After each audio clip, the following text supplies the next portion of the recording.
In Japan, there's an unspoken rule you never leave your home in your pajamas. For a respected, well established family, it would be unthinkable and almost shameful. So, the investigators immediately knew something was deeply wrong. Before we get into the story, welcome to Buried Archives, where we dig into the cases that were never meant to be found. If you are new here, subscribe. Now, let's get into it.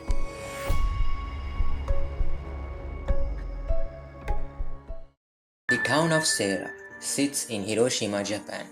The Yamagami family had lived in this area for generations. It's the kind of place where people leave their doors unlocked, where neighbors know each other by name. They were wealthy, respected, and a very private family. The kind of family that didn't draw attention to themselves because they didn't need to. Masahiro Yamagami, 58 years old, head of the household, he worked for a local construction company right alongside his wife, who was Junko Yamagami, and she was 51 years old, worked at the same company, and they were reliable, responsible, and liked by their co-workers. And also their lovely daughter, Chie Yamagami, who was 26 years old and worked as an elementary school teacher. She was kind and responsible, and she had also once represented her town Sarah in a beauty pageant that was shown in television. She is engaged to be married and had recently moved into her own apartment, which was about 30 kilometers away, but still visited her parents occasionally. And then Masahiro's elderly mother, Mie Yamagami. She was 79 years old and she depended on the family. She rarely left the house alone. And finally, the last member of the family, Leo, the dog, which the family adored. From the outside, this family had everything: stability, respect, a quiet, peaceful life. But all of that was about to shatter. On the morning of June 4th, 2001, a group of Junko's co workers were waiting for her at the airport.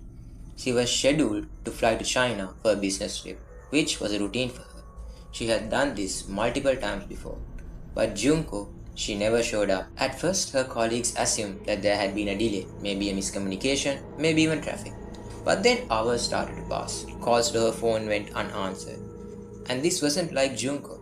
She was organized, reliable. She didn't just not show up. Around the same time, Chia was also unreachable. The night before, Chia had visited a friend, and as she was leaving, she realized that she had left some makeup at her parents' house. So around 9:30, she drove towards her parents' home to pick it up, and that was the last time anyone ever saw. When neither Junko nor Chie could be reached, relatives were notified, and soon after, the police were called. Officers arrived at the Yamagami home expecting something, a break-in, a disturbance, some sort of explanation. But what they found made the investigation very uneasy. The front door was actually locked, but the back door was wide open. Inside the kitchen, the light was still on. Breakfast had been prepared, the beds were neatly made, clean clothes had been folded and laid out beside the beds, as if someone had set them out for the next morning. Even Junko's travel bag was sitting inside the house, fully packed. Her passport was inside, her money, everything she needed for her trip to China. She never took it. There was no sign of a struggle. It looked like the family had simply stepped out as if they intended to come right back. When investigators took a closer look, they noticed something strange. Three sets of pajamas were missing from the home, and four pairs of saddles were also gone. Now, I mentioned at the beginning, but I want to make sure you guys understand this. In Japan, leaving your home in pajamas is not just unusual, it's considered deeply embarrassing, almost shameful. For a respected traditional family like the Yamagamis, walking outside in their sleepwear would have been absolutely unthinkable. And yet, that appears to be exactly what they did. What's even more unusual is the front door had been locked, in a town where no one locked their doors. The Yamagami family never locked their front door, but that night someone did. Oh, and one more thing. Leo, the family dog, yeah, he was also gone. Masahiro's car was missing, but Chie's car was still parked at the house. Both Masahiro and Chie had failed to show up for work that day. The employers said this was completely out of character because they were responsible people and they didn't just disappear. Police launched a full-scale investigation. They searched the house top to bottom, they combed through the surrounding fields, they questioned every neighbor. Helicopters were deployed, over 50 officers spread across rural landscapes searching forests, ponds, farmlands, and slowly Small details began to emerge. One neighbor reported hearing the sound of a car door slamming near the Yamagami's house at around 10:30 on June 3rd. A newspaper delivery worker said that when he arrived at approximately 4 in the morning on June 4th, Masahiro's car was already gone. So whatever happened to them happened between 10:30 and 4 in the morning. Relatives, friends, co-workers, even Chie's fiancé joined the search. They put up missing person posters, they walked the streets, they called hospitals. But weeks turned into months and months turned into more than a year. No one saw the family, no one heard from them, no bank activity, credit card usages, or any sightings. It was as if the Yamagami family had simply ceased to exist. But on the 7th of September 2002, everything would change. More than 15 months after the family vanished, a discovery was made.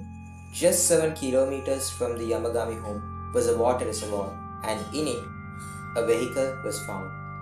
It was lying upside down at the bottom of the water. When the vehicle was pulled from the reservoir and examined, investigators confirmed what they had feared.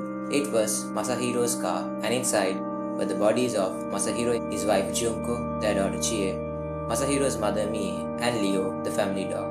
All 5 of them together in the car at the bottom of that reservoir. Masahiro was found in the driver's seat. There were no injuries on any of the bodies, no signs of violence, no evidence of a struggle. And due to the length of time the remains had been submerged, investigators were unable to determine the exact cause of death. The clothing was so heavily damaged from the water that they couldn't even confirm whether the family had been wearing pajamas. Some reports claim that when the car was recovered, some of the windows were partially open, that all of the occupants were wearing seatbelts. After examining all the evidence, police came to a conclusion. The car had been deliberately driven into the reservoir. There were no signs of an accident, no indication that another vehicle had been involved, no skid marks, no damage consistent with being forced off the road. Whatever happened that night, the final act was intentional. So what actually happened to the Yamagami family? The official stance leans towards this. The deliberate nature of the car entering the water, the lack of external injuries, the fact that the entire family, including the dog, was inside.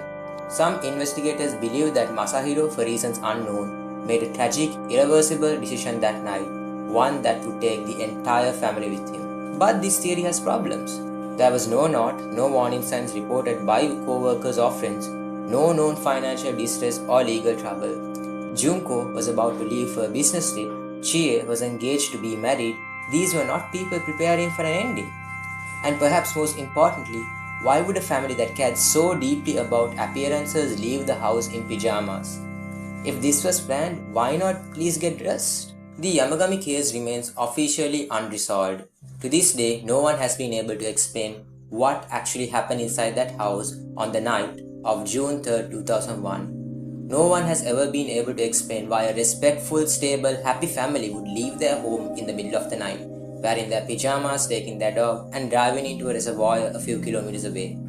The town of Serra has never forgotten them, and for those who knew the Yamagami family, the co-workers, the neighbors, the friends, and especially Chie's fiancé, the questions have never stopped. If you made it to the end of this video, thank you for watching. If you are new here, consider subscribing, and if you have any thoughts on the case, theories, or any details I missed, please feel free to drop them in the comments. Until next time.